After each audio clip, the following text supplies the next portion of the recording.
Hey everyone, welcome to Video of the Week, and in this episode, is the keto diet just an intervention diet? So this could be absolute sacrilege to all you keto fans out there. I've done the keto myself many times, and it works, we think, by lowering carbs and making you healthier. And that's because, carbs turn into sugar, and sugar spikes insulin, and insulin is the root of all evil.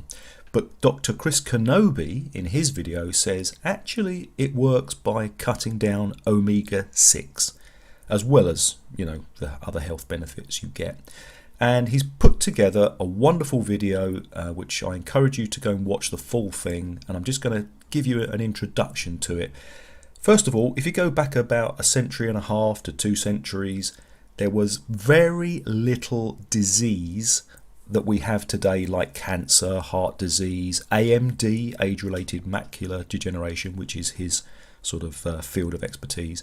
And this is quite obvious when you look at, for example, the Boston area around about 1811, 5 cancer deaths out of 942, 3 gout, which is normally a euphemism for heart disease, and also 25 sudden death cases, which, if you think they didn't know what a heart attack was, let's put them all down as sudden death. That's still a very small number in the population of a big town like Boston. Okay, so this is a really interesting timeline. And if you look at the 1930 part of it, this is when sort of margarine really started to take off. There were no more than 50 cases of AMD, age-related macular degeneration, worldwide in all the published literature between 1851 and 1930. That's a tiny amount. When you look at 2018, 26 Americans with AMD, that's just Americans, and almost 200 million worldwide today with AMD, and that could shoot up to 300 million by 2040. What is going on? Well, so what Chris Kenobi is saying is, around 200 years ago, we started increasing our sugar consumption, adding sugar to everything to make it more palatable. It was a cheap product at the time. Also, 1865, we introduced vegetable oils into the human, food chain. Cottonseed oil was a byproduct of the cotton production industry, so they turned that into a cheap cooking oil. Plus, you've got really highly milled white flour being produced in massive quantities, making majority of the bread by about 1880, plus Crisco and margarine and all these other sort of products. And you can see from this slide that not in sort of around 1900, 99% of added fats came from animal fat, lard, suet, dripping, that kind of thing, butter. Whereas today, 86% of added fats in our diet come from vegetable oils, or to give it its proper name, seed oils, rapeseed oil, sunflower oil, corn oil, all these kind of cheap, mass-produced laboratory experiments that we're all eating inside everything, from chips and pizzas and all these takeaway foods, but also what we have in the fridge, like margarine instead of butter. Now, if you look at the breakdown of the one in the blue section, so we've got at the top there, coconut oil has very little of this blue thing, whereas corn oil and sunflower oil have a lot of this blue thing. What is the blue thing? It's the omega-6 linoleic acid. And this is the thing that we don't normally, humans wouldn't be eating, but we're eating a lot of it today because it's in all these highly refined seed oils that we're all eating a lot of. Soybean. Actually, olive oil doesn't have too much, and butter and coconut oil doesn't have a lot. What's the problem with it? Well, the problem with these sort of seed oils is they oxidize very quickly outside of the body, but also inside the body.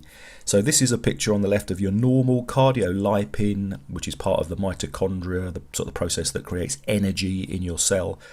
And this is the oxidized cardiolipin in the middle, and then this is your pathologically remodeled cardiolipin, which is where everything is breaking down, and you end up with this sort of foreign remodeled cardiolipin in your mitochondria that then means the mitochondria isn't functioning correctly. Now, another thing he's saying is that cooking with these seed oils is terribly bad for you because of the toxic aldehydes per litre of oil when heated. So you can see on the right, when you heat sunflower oil for 60 minutes, that gives you a massive amount of toxic aldehyde, and you're going to be eating that. Whereas you compare that with the light blue coconut oil down the bottom there, there's a very small amount of toxic aldehyde. Still some, you're better off cooking for 20 minutes to keep that toxic aldehyde down. But to put that into sort of perspective, eating one portion of vegetable oil or seed oil fried potatoes, or French fries as you call them in the States, we call them chips in the UK, that it could be the equivalent in the acrolein content to smoking up to 83 cigarettes. That's the damage that just one of these portions of French fries could do. Plus, he does mention that the sort of toxic result of this stays in your body for years. Anyway, this is the kicker. This is the slide that you really need to see. So if you take all the sort of top food sources of linoleic acid, this is that omega-6 bad stuff that we eat, you'll find that, and you put them in order of sort of what percentages of how we eat them: chicken and chicken mixed dishes, grain and cereal based desserts, salad dressings. Don't forget mayonnaise is 95% vegetable oil or seed oil, chips or crisps as we call them in the UK, and there's your pizza, there's your breads, there's your UK chips, or what you call French fries, number 8 there. And you go on a keto diet, then that immediately knocks out a huge amount of that bad food that you would normally be eating. So basically the sources of that omega-6 linoleic acid are removed when you go on a keto diet. Not only that, but also you get the other benefits of the keto diet, which is low carb, so you're not turning that into glucose, you're not getting hyperglycemic, you're not requiring a lot of insulin. But the main thing is that Chris Kenobi is saying is that you are intervening by knocking out all that bad stuff. Okay, here are the problem oils that are out there. So we're talking soybean oil, corn oil, sunflower, cottonseed, rapeseed, canola. These are all highly processed, and they're heated and treated at very high temperatures under high pressures, and then their chemicals are added to take away the smells, because it's basically just gunk that they're producing very cheaply, and then we are cooking with it and eating it. So that's what we got to stop doing, and you've got to go back to the old ways of saturated fats like coconut oil, butter, lard, suet, dripping, all these kind of things. Anyway, check his video out for the full video. Very interesting. I think you will find it very interesting.